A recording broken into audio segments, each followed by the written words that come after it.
What's your next pick, Johnny?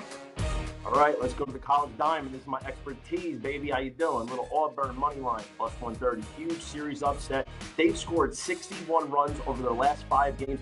They are led by co-SEC Player of the Year, their big boy, their unit, 6'1", 265, Sonny Gutierrez, batting almost 400 this year with 20 taters. Hello. I like OSU's projected Jacob Matz to get beat up a little bit by this Auburn lineup that is red hot. See you in Omaha, Auburn.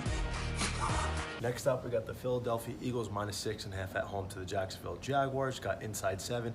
Philly has not hit their peak yet. They're still ascending, like going to 35,000 feet. I think Jacksonville is slightly overrated, playing teams that have major key injuries. The Eagles are going to run all over them with Jalen Hurts absolutely cooking. Absolutely. I remember I came on the show a few weeks ago, as you probably remember, and the Sooners were my dark horse coming in. They were 60-1 on PointsBet. I thought that was a wrong price. It was totally outrageous. They were one of the hottest teams coming in, and they're 12-2 in their last 14 games since the Big 12. I mean, they were just an absolute thoroughbred juggernaut. They, like I said, 145 steals, 4th most in the NCAA. That puts tremendous pressure on them. I don't think Ole Miss is going to be able to handle that running game.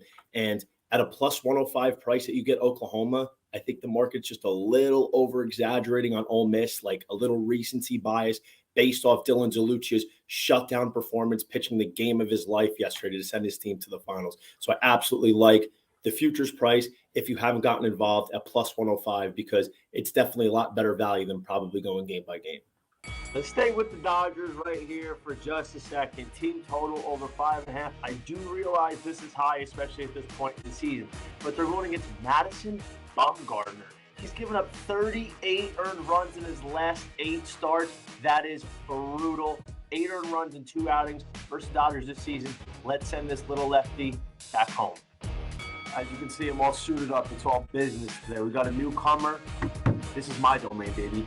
Let's start it off with some Monday night plays. Russell Wilson, the return to Seattle. Over 1.5 pass tutties at minus 128. If there's anything Russell Wilson loves more than his family, it's Monday Night Football. 10-3 in his career. 22 pass touchdowns to 5 picks, and 9 of those games, he's got multi-pass touchdowns going against a horrendous Seattle defense. Russell Wilson, 3 pass tutties. Your Honor, no objections. And then you have the best closer in the country in Andrew Walters. Except for the one game against Notre Dame, not the last start, but the one before that, he had only allowed 1 earned run all season. He's literally like Mariano. You know, when he comes in, it's like the Sandman enters. The kid is absolutely unhittable. I think Miami, with their pitching staff, and they have a few stallions on offense like Yohandy Morales, CJ Kafis, Jacob Burke, Maxwell Romero. I think in a winnable region that they have, they should be able to get past into the super regionals and make a lot of teams uncomfortable with the way they can pitch.